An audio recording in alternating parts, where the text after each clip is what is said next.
First Things, episode number 11. I seem to be lost. And so you're working around the clock so you don't take time for yourself to feel like an actual human being. I used to feel like no matter how hard I worked, I was just spinning my wheels. Trying to be perfect, we try to have everything in place at one point in time, and you can't. Hello, friends. Welcome back to First Things, the podcast dedicated to practical productivity based on modern research. My name is Brandon Vaughn. It's my goal to help you apply productive solutions to your life to help you live with less stress, greater passion, and amazing results. Welcome back. Today, we are doing something a little different. I've gotten quite a few emails or posts asking about some of the tools that work for me. So I wanted to talk about some of the things I use that have made a difference in my life. Now, I will post a link to the various tools that I talk about today in the show notes, and that will be at firstthingsproductivity.com/11. Keep in mind that nothing I recommend to you today I make money off of. Many of the tools that I'm going to talk about are free or have a basic free startup. After I discuss this, I wanted to read and comment on some user feedback I've gotten recently as well. So we will be covering miscellaneous topics from productivity tools to ADD, ADHD, to the foundation of this whole podcast and program. I hope you will stick around, as I think there's some things in this episode for everyone. But otherwise, I'll be back to my usual topical format next week and hope you'll join me then. Now, I have bought all sorts of programs, books, apps, you name it. I guess you could say I'm a tech addict. If there's something techie that comes out, I am interested in it, usually want to buy it, always buying stuff, gadgets, programs, apps, most of which is supposed to make my life easier. But sadly, a lot of this stuff I've never applied. Some of it I've dropped after a few weeks. And why is that? Well, some of it's because it's just too complicated, or it takes too much time, or it's too much work, and it's not a good fit for my style or personality. Ultimately, what works best is what you will use. Keep in mind what I use may not end up being good for you, or you might pick up one thing here or there that I use that makes a difference while everything else doesn't resonate with you. Your life requires experimenting. Listening to what others use can be helpful for new ideas and tricks, but don't assume that what I find that works for me will automatically work for you. Let me give you what my basic rules are now for what I look for. After 10 years of wasted money and effort, I finally have figured out what my system is. And while what I use may not work for everyone, I do feel like some of my basic rules would work for most people. So here are my basic rules. First of all, I don't want to read a manual if I don't have to. I want things that are short, sweet, and works for me. If I can't get it working for me in 2 to 3 days, I'm probably going to dump it. If it robs my time or distracts me from other things, I will typically dump it. If it has a very natural feel to me, almost like it was made for me or just approximately so, then I'm going to use that. There are some things that feel like they were made for me.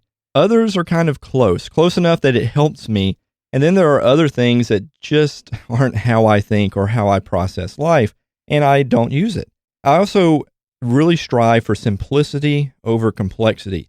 If you see more frustration with the tools that you use, you might need to simplify. Maybe a computer, a phone, or an app, piece of software isn't your answer. For example, if you find yourself taking more time taking notes on a tablet or a computer, if you get frustrated more with that process, or if you find that you're losing time or are distracted by other things, maybe it is time to simplify and simply go back to a pen and paper. Also, we will dedicate a whole episode to this, but it greatly helps me to see my life as a journey. Thus, I'm always learning and always trying. I don't assume that what works today will work next year. It's a continual process for me. So now let's talk about some specifics. So first of all, computer-wise. Well, when I started computer, I was a PC-only person. Then when I was in much more of my academic career, I was PC and Mac. And now I'm pretty much Mac only. And while I do love Macs, I would suggest that you use what works for you. For example, I can't get my wife to like Mac for anything, so I don't fight it. It's not an issue. It's about what works for her. Personally, I love the touchscreen capabilities in Windows 8, but I do feel that, well, I think it still needs a lot of work to be a solution for me. I would have probably preferred Windows 7 with a touchscreen, but I'm encouraged by it. And I hope that people like Apple will bring this to their computers, since the iPad and iPhone work in a very similar principle. So I currently use an iMac and a MacBook Pro, and I actually use an iPad mini for most of my work if it doesn't involve typing. And when it involves typing, then I'm going to switch back to a computer. I use an iPhone, and you may have guessed my wife loves Android, and that is quite okay. Let me talk a little bit about how I process learning. I've always struggled with book reading, to be honest with you. Never been a strong, fast reader, even though I've taken lots of speed reading courses. Didn't really seem to stick with me. Plus, I have a lot of limited time. One of the things that I find works great for me is Audible. I am finding that I love audiobooks and will listen to those in my car all the time. And for me, I had to get over the stigma that I was not reading a book, that I was listening to it, because I felt like I was being half of a person. You know, I was almost ashamed to admit to anyone that I just listened to this great book, and people look at me like, oh, you didn't read it. What's wrong with you? But, you know, back in ancient times, that's the way they did things. You know, but I'm grateful for books and the printing press and everything like that. But in ancient cultures, stories were passed down through actual stories. People listened to people talking for a change. And I don't feel a stigma anymore about that. I think it's a great way to process a book. Think that there's a lot of extra learning that can go into that auditory type of learning than just a visual approach. Also, read and listen for even greater learning. I talk about this in my Unleash the Lion in Your Brain episode, but if you can do multiple tasks of learning at the same time, it will stick with you more. So you will remember more if you read and listen than just reading alone or listening alone. But, you know, I don't always do that because, again, I'm trying to take advantage of certain types of stationary situations, like when I'm driving, and try to use that to learn. Now, you might remember in my multitasking episode, if you listen to that when we try to do more than one cognitive task, we can easily double the amount of time that it takes us to do that, which isn't a good thing. We don't want to waste time. So I don't want to listen to a book while I'm also working on a business presentation. But reading and listening to a book, well, I'm using the same, I'm concentrating on the same thing. So that does work. And driving and possibly exercising and listening to a book can work too, because it's processing different parts of our brain, and one of them is something that's more of a motor skill. However, I will find that my attention will naturally drift between other thoughts or bad traffic, and so sometimes I end up having to rewind things at times. But I will often use my travels when I go places to listen to books and process things and take in a whole hour of my life in every day, or at least 5 days a week, that I can actually be learning something or listening to something, and I can take back that time for me. This is also when I will typically listen to podcasts, and I would recommend that you use a podcast app.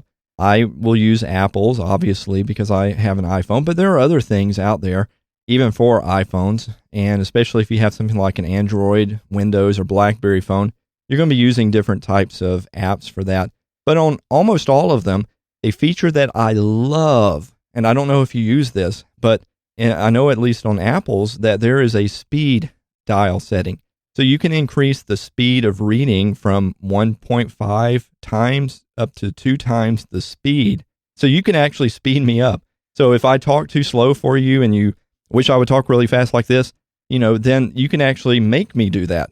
And so you can get anywhere from just a natural speech like this, and then you can speed it up a little bit like this, and then you can really speed it up like this. That's what you can do with this. And this is so great for me. I listen to a lot of things at 1.5 times the speed, sometimes 2 times the speed. So for many 1-hour shows, I can listen to 2 times as many. So in a 1-hour commute, I'm listening to double the podcast that I normally would. It's very odd when you first do this at 2 times the speed. 1.5 seems to be a lot easier. If you try it out at 2x or 2 times speed, realize it might take you a few listens before your brain starts liking this. But once you get used to it, you'll wonder how you ever lived without it. It's a great, great thing to utilize. So I basically utilize all of my driving for learning, but to be honest with you, there are sometimes I just want to listen to music. There are times when I will go a whole week or 2 weeks just nonstop listening and learning, and then the following week, it's like my brain is just in overload, and I don't fight it. I don't force that on me. I just listen to music and just relax while I'm driving somewhere, collect my thoughts, and then usually the next week I'm pouring in the learning again and really trying to grab all sorts of different angles for things and reading a new book by my favorite authors or what have you. I utilize that time for learning a lot. I'll listen to podcasts. I'll listen to audiobooks. I also like YouTube a lot for old lectures and different speaking things. But just to be clear, I do watch YouTube when I'm at a computer, not while I'm driving. If I'm driving, that's when I utilize podcasts and audiobooks. I will eventually do that as well when I exercise too, but I'm not currently listening to audiobooks or podcasts when I'm exercising. When I'm on a computer, I choose to learn visually, and I prefer videos at that point. I've mentioned this before, but I love pulling up old speeches by Steve Jobs or Stephen Covey. You can get a whole education on YouTube. I was mentioning this to someone the other day. They were wanting to learn drums, and I don't know how to play drums, but I said, you can get a lot of great videos that can teach you how to play drums. Now, of course, you don't get that interactive element, which is a lot of times very useful when you're trying to learn something, but still, there's a whole education there. Now, granted, some of the videos on there aren't very good, but there's a lot on there that is really, really good.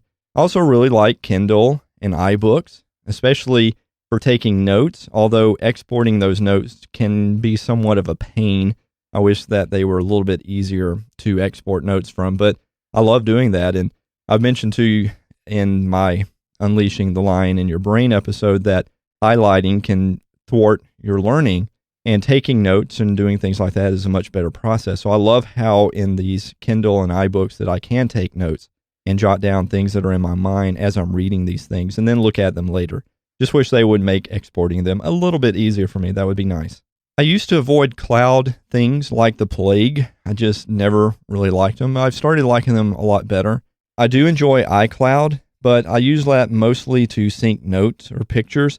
Dropbox is just wonderful to me. I find that it works great for me. Very intuitive, very easy to use. And I'm still on the free version of it. I eventually want to upgrade to get more space, but it is kind of expensive to me. I haven't subscribed to it yet because it is very expensive, but I think it's a great service.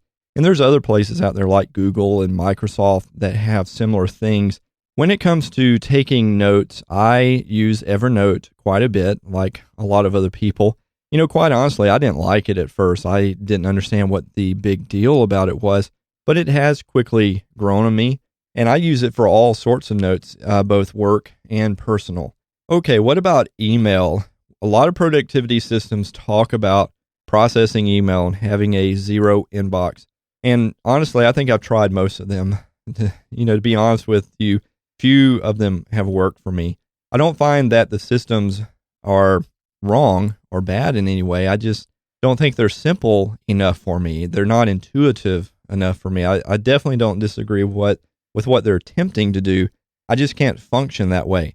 Now, when I was strictly on the PC, there is a program out by Michael Linenberger, and I'll post this in the show notes. He has a book about how to configure Outlook to make it more productive and to process your emails a lot better. And I used to love that. It was actually one of the few systems that worked for me. When I switched over exclusively to Mac, well, it started getting a little tougher. And I mostly now just use the mail program and calendar that comes with the Mac. But it is a struggle with me.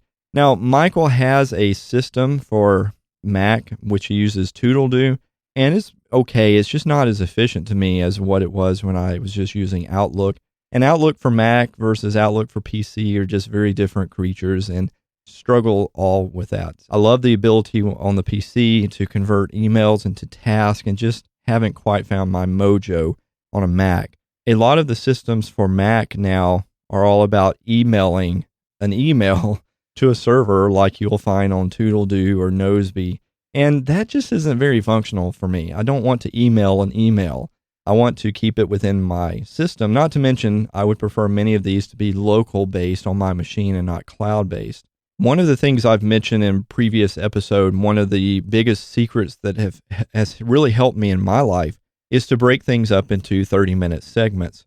And I found a program for Mac called Timeout Free, which is a great app to help me schedule my time in segments of 30 minutes, and I can take breaks. There's also Work Rave for PC. There are apps like 3030, which I haven't gotten into yet, but seems like it's a fairly cool program.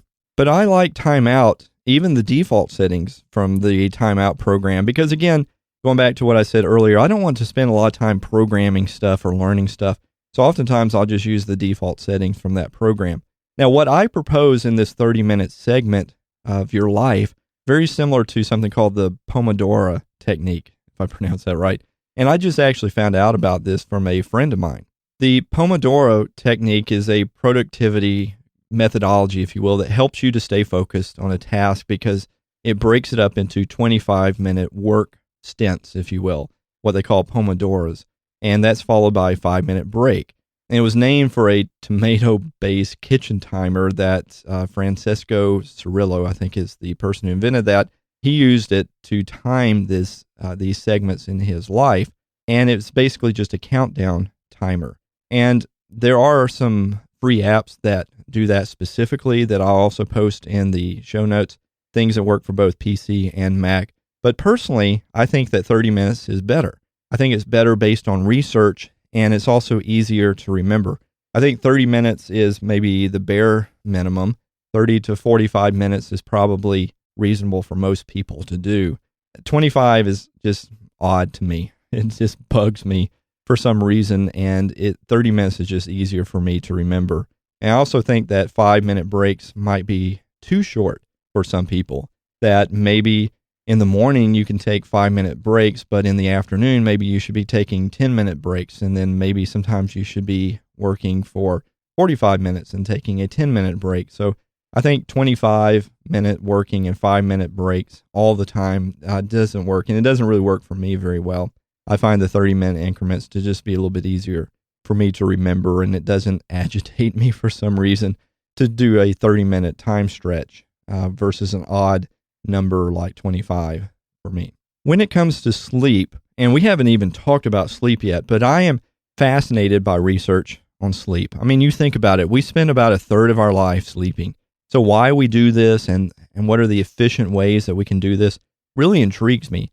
And I read an article in a magazine, maybe it was Reader's Digest or some health magazine back in the late 70s or early 80s, which talked about how we should attempt to sleep based on our sleep cycles. And I have looked and looked for that, and I still can't find it, although there have been some research on it since then. But the basic idea is this, that if you try to wake up during one of your lighter sleep cycles, you'll wake up easier and you will feel more refreshed. So you study yourself and you find out how long your various sleep cycles are, and you then can time when you should be waking up. And we'll spend a future podcast on this and talk about the research, but there is a watch out there called the Sleep Tracker Watch, which I love and works great for me when I want to try to time my sleep.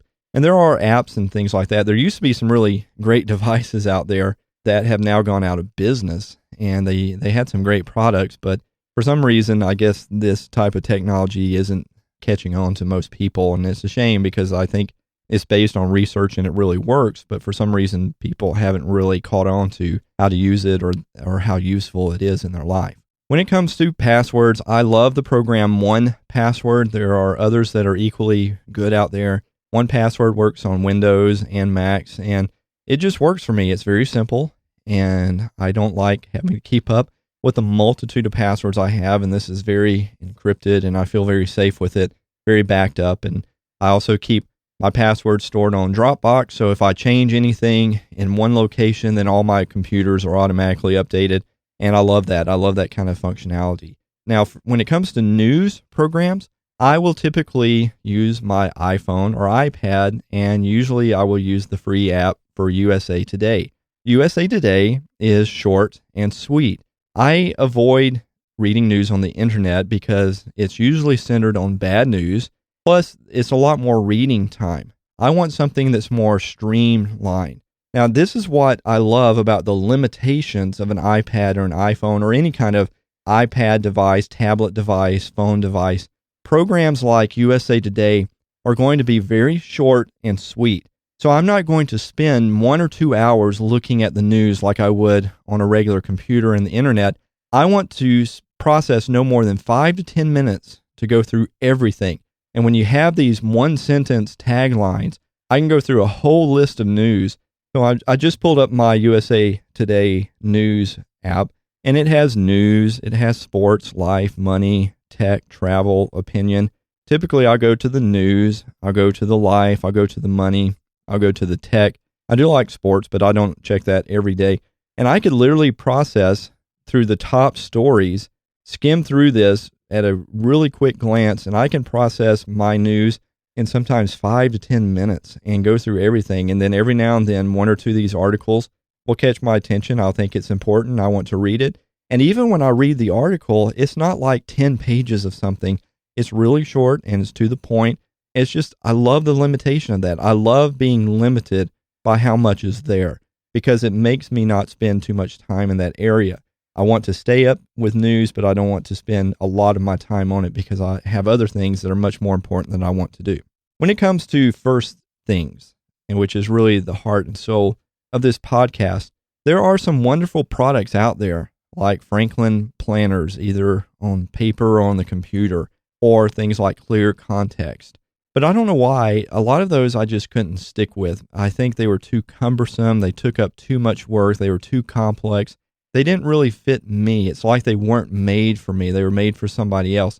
And actually, Clear Context helped me out quite a bit. It's a great program to reorganize Outlook on a PC and make it more functional for you. But again, it's PC based. And now that I'm exclusively Mac, it doesn't help me out at all. So what do I do now? How do I keep my first things first? Well, it's so simple. I almost am ashamed to admit what I do. I don't use any app. I don't have any kind of fancy program that I use. I have a simple file that I keep in Evernote. So I do use Evernote, but that's about it. But I could do it on anything. It's just Evernote's nice because I have access to it on any computer or device that I have. But it's a simple file where I journal any meditations I have on first things. And that's all I do. I could keep it in a paper journal for all that matters. What I try to do is 1 time a month, or at least every 3 months, to sit down and ask myself, what is most important to you? Has anything changed? How am I doing overall? And ask myself, where am I really living? Where am I learning? What are my passions? What is most important to me? If I only had a month to live, what types of things would I be emphasizing on? If I only had 5 years to live, what would I really be emphasizing in my life? And if I'm not doing good, then how can I improve? I don't beat up on myself. I'm simply trying to assess where I am, what things I'm neglecting that are important, and learn from that and plan from that. Then I use that information to springboard my planning. 1 time a week, either on a Friday or a Sunday, I will schedule the important things in my next week. Mostly I'm going off of the list of things I discovered doing that previous exercise. And remember, I'm only doing that exercise once a month or at least once every 3 months. So I'm taking the results of that exercise and I'm going into my planning stage and making sure that I pass forward any of those items that are really important that could be neglected because the urgent matters will dominate my life. So if I have exercise down as one of my to live items, I make sure to find where to schedule that in my next week. Now, I strive to succeed at all of it, but I won't always succeed. And this is something I've had to learn to quit being a perfectionist about.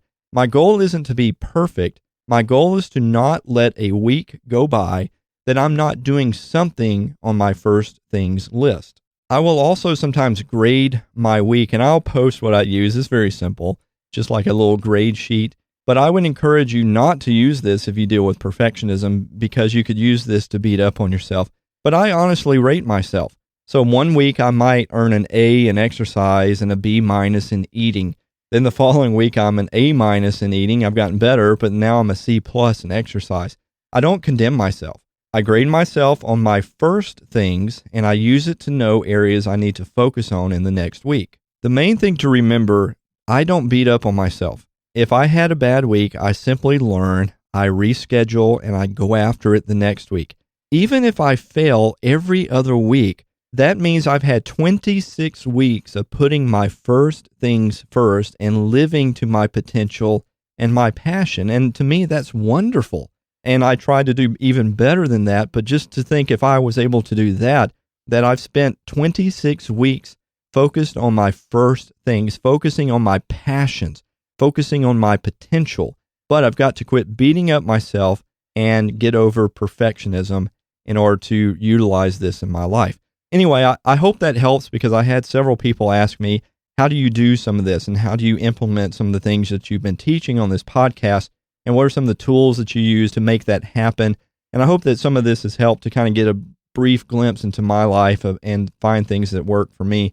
But again, if you ask me 6 months from now, I may be using completely different things, because I'm always learning, and I'm on a journey of discovering what works for me. And I would encourage you to find what works for you, and don't feel bad if it's something completely different than what works for other people. Find what's unique for you and go after it. Now let me switch over into some other listener feedback. First of all, I wanted to say a special thank you to all my listeners, all of the listeners that have been with me from the beginning, all of my new listeners. I just want you to know I'm extremely thankful for you and very humbled. I'm approaching my second full month of podcasting, and all of my episodes have gone over 1,000 downloads individually. My Stuck episode has become my most popular episode ever, and my first to go over 2,000 downloads. I finally reached into every state in the U.S., probably about 2/3 of the world.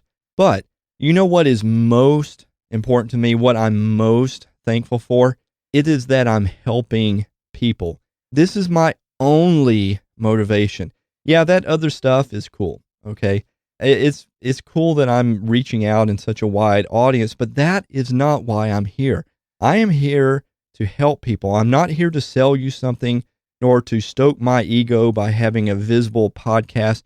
I am thankful for listeners, but the only reason why I do this is because I want to help people. And I am so thankful that many of you have reached out telling me how I've been helping you, how the topics we have been covering have been helping you.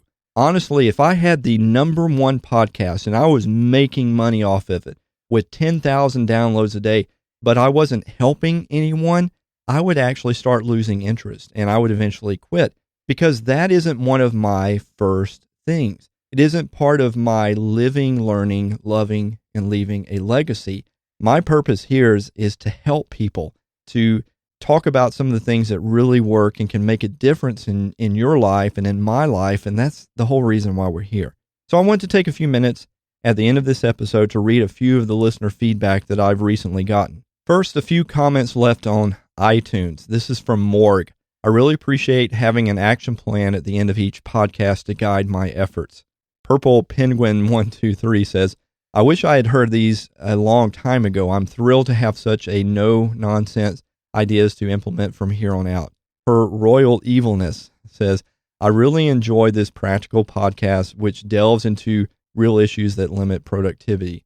Ayla Simmons says this, just stumbled upon this podcast series while I was looking for some positive motivation. I listened to the podcast on happiness, and it completely changed my day. Wow. All of these comments. This is only some of the comments that are up there, and thank you. Thank you so much. Thank you for letting me know how this has been helping you. Now, some comments on my website, firstThingsProductivity.com. First one from Timothy Moser. aceproductivity.com is his website, ACE Productivity, aceproductivity.com. He says, awesome. My favorite episode so far, which was I believe the episode on multitasking. You really have a great podcast, probably the only really good productivity podcast out there. I gave you a shout out on my own blog. Thanks for all of the great content. Well, Timothy, thanks so much for the great comment. I'm so glad to know how some of these things are resonating with listeners. And also, I appreciate your comments that you left for me with your readers as well. I started this out from the focus of what you mentioned. There are a lot of great podcasts out there that hit upon productivity, and I listen to a lot of them as well. But they have a lot of mixture of ideas. Some of them will also talk about things like search engine optimization or leadership ideas, which is really cool. And they go into a lot of really detailed analysis of the tools that they use, which is very cool. Like you, I listen to a lot of these podcasts, really enjoying them. But I found for me that I struggle with applying those granular details without seeing the bigger picture. There's also a very definite psychological factor to productivity, sort of another first thing that I feel must be dealt with. For example, it's hard to apply productive solutions to a mind that's riddled by stinking thinking. And also, sadly, most people are unaware of research being done. Even sadder, most of the research out there costs money to even see it. For example, you might have to spend $50 to buy an article that's 6 pages long. Most people are never going to do that. In fact, research shows that the typical research journal article is only viewed by 6 people on average. And that's one of the reasons I started getting away from academic research world. I love it and I respect it, but it's discouraging to know that you can spend an entire life of research and no one ever reads it, that you've not really helped anyone. Granted, some things I cover, I don't always quote the research, but it's fun to try to take that research and make it actionable and give it out to people in a form like this that may have never had access to it otherwise. And thanks again for your comment, Timothy. I would encourage any of my listeners to go check out Timothy's site, aceproductivity.com.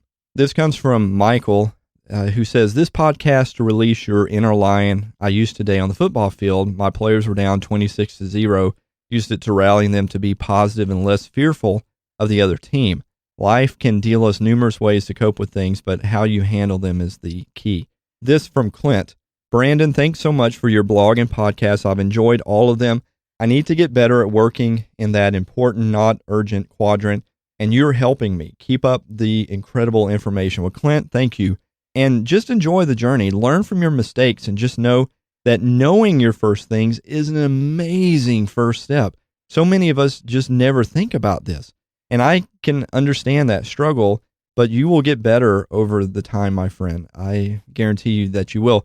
Remember not to ought or should on yourself. Keep pursuing your passions and it will happen, but relax and enjoy the ride as much as possible. And we've spent a number of episodes talking about matters that might make some people wonder how the show is dedicated to productivity. We talk about stinking thinking and multitasking and feeling stuck and how to say no. What I find, though, is that if we neglect the important things in our lives, the urgent matters will rule our lives. Urgency is very deceptive. It will make you seem more productive, but eventually you will feel less satisfied.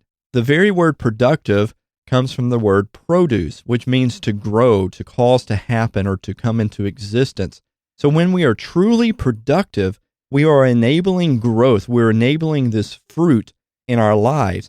And I've read a lot of great productivity books that focused only on the tools that you use to grow the fruit.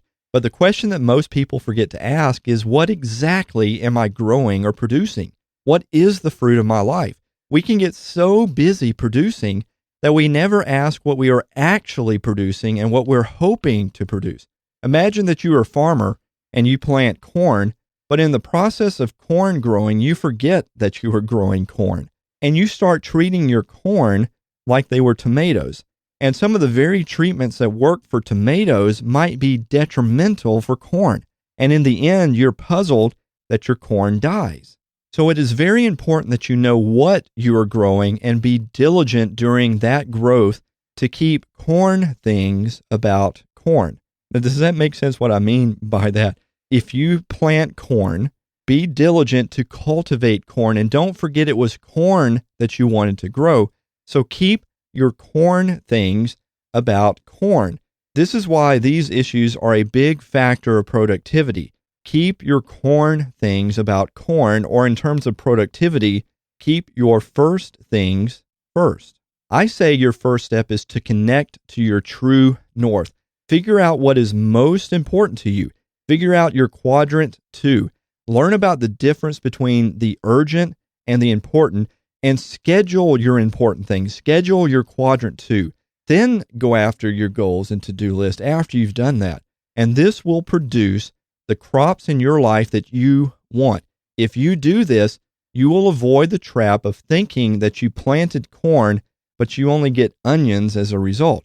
This will give you the richest productivity. Things like our identity, our self-worth, the way we think are some of the biggest hindrances we have to productivity.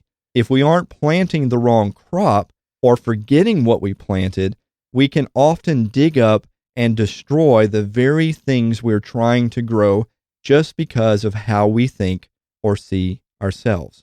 And the last letter I want to share with you today comes from an Anekua, which I hope Anekua, I pronounced your name correctly.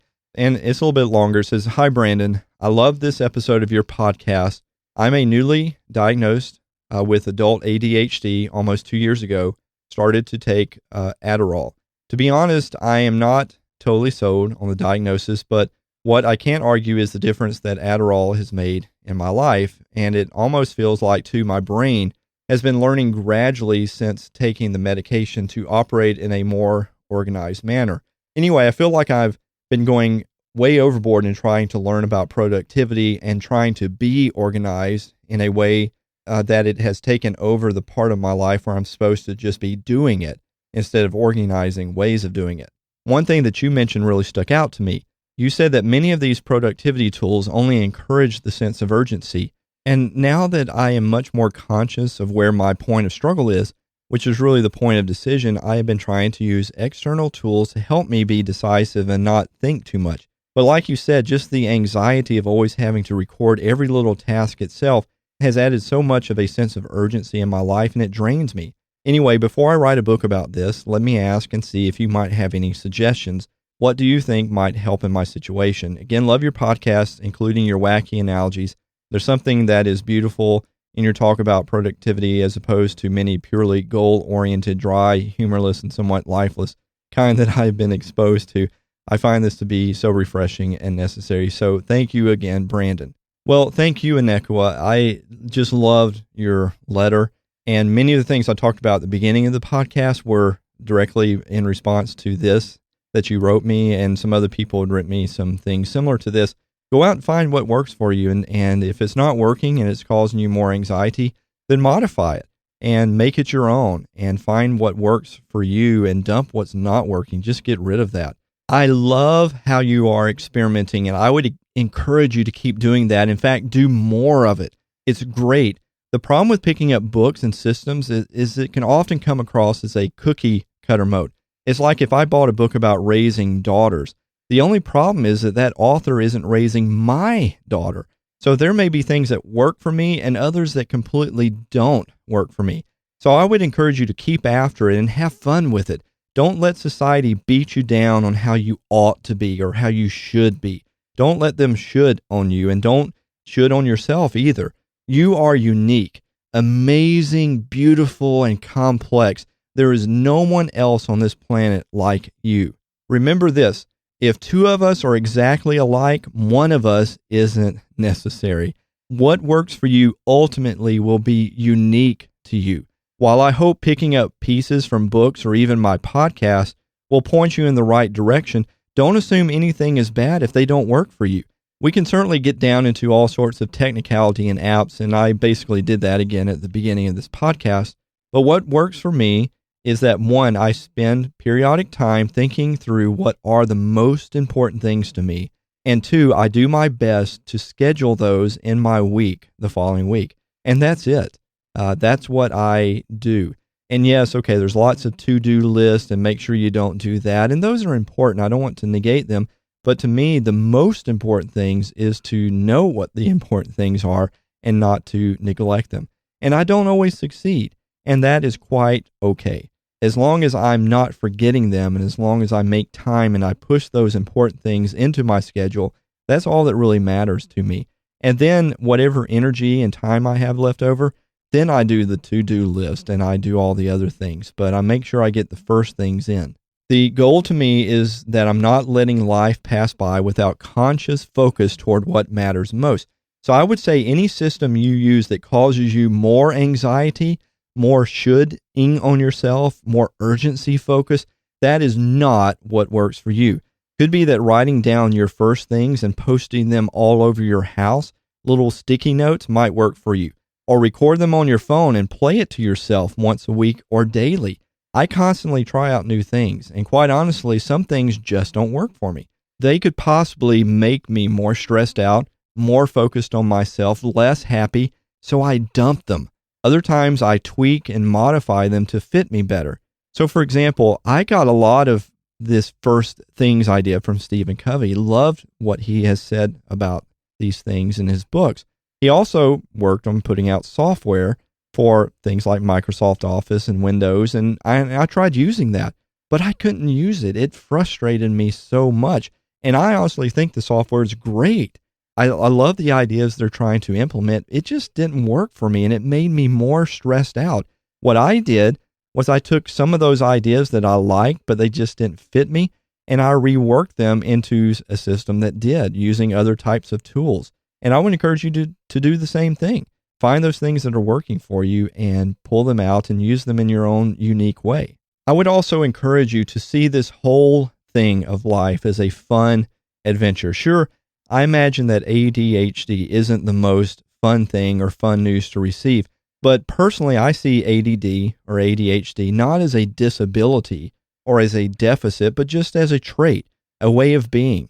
It's characterized by a host of qualities, and some of them are positive and some of them are negative. Your task is to understand those positive qualities while limiting the damage done by the negative. The standard medical approach looks at ADD entirely as a disorder, and by disregarding the positive attributes, this approach often creates a new serious disability, shame and fear, loss of hope, lowered self-esteem, and broken dreams.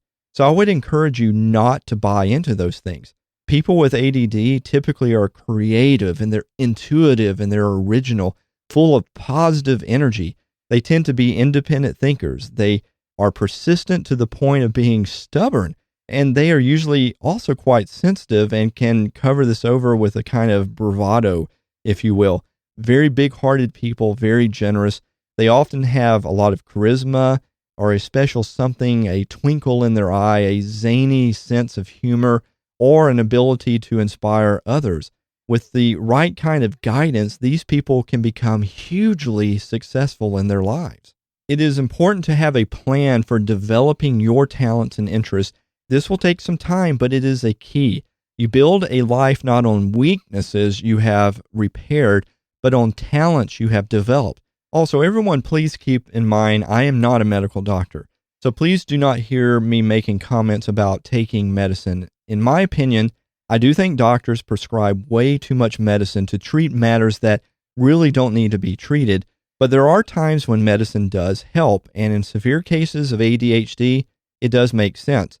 I just worry that we have labeled a certain type of personality as, quote, normal. And if you don't fit that mold, then we medicate you for it.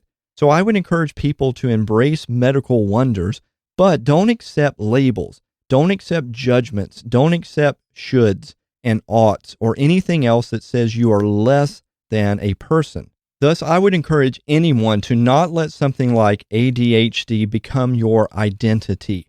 This isn't who you are. It's just your expression of life. It's just a trait you have. There's a famous quote I mentioned in my last episode. There is an infinity of forests lying dormant within the dreams of one acorn. All acorns are different. Not one of them is alike, yet each has a unique potential. Imagine if you could actually talk to an acorn and one of them says, my name is Bill. I'm not a great acorn like the others because I'm ADHD. No, you're an acorn. You have the capacity inside of you of infinite creativity, dreams, and productivity. Okay, maybe you might not win the Acorn Award for the most disciplined and organized person on the planet, but perhaps while some acorns are winning that, you will win the most creative and passionate award. Or perhaps you will settle down and plant yourselves somewhere and end up being a beautiful forest while other acorns are too busy trying to do something. They forget to plant themselves and be and never grow to their potential. Don't assume that organization and a disciplined mind is the epitome of anything. Sure, they help, but give me passion and creativity any day of the week. Anyway, Anekwa, thank you so much for your letter. Keep me up to date with your adventures and what you find works for you. I'd love to hear some progress. And if I can help in any way, please reach out to me. Would love to go into more detail with you on a one-on-one basis and find some things that really work for you. Thank you for all your kind words and comments about the podcast. Well, that wraps up this episode of Listener Feedback. I hope you've enjoyed it. It's not something I'm going to typically do, but from time to time, I want to let you know I am listening to you. I didn't give any action steps today, but don't worry. I know many of you love these. They will return in our very next episode. I just mostly wanted to take this episode and say thank you. Let you know that I am really listening to you. I'm a real person, and I'm dealing with stuff just like you are. I'm finding what works in this crazy thing we call life, this adventure that we call life, and I just really love the fact that you guys are here with me, that we're developing this friendship, this community together. I never want this to be a one-way conversation. I love hearing from you. I value your input and your insights. We are on this journey called life together. Thank you for making me a part of your journey. As always, please consider leaving me a rating and a comment on iTunes. It just helps me get the word out, lets other people know about me, lets other people look at me and they see that I'm rated and I have so many 5-star ratings or what have you. And they say, oh, maybe I'll check this out because it seems like a lot of other people like this guy too. Maybe I'll give him a chance and listen to them. And we're just together. We're like this big family, this big friend that we're just reaching out and saying, hey, we're wanting to make a difference in your life and apply productive solutions that really work and make a difference. And any rating that you leave like that just helps me get the word out. If you have any comments on this episode, I have a discussion area set up, firstthingsproductivity.com/11. So until next time, remember this: you matter. You are the only person on this planet who thinks like you do, embraces life like you do, and paints the picture of life the way you do. You are your own Picasso. You're your own Rembrandt. You're your own Thomas Edison. You're your own Michelangelo. You're your own Shakespeare. Your own Beethoven. Celebrate your uniqueness. Celebrate your strengths as well as your weaknesses. Go out there and be the only you there is in this world today. Remember, if two of us are exactly alike, one of us isn't necessary. Embrace the day with passion and intention, and don't die with your music still inside you.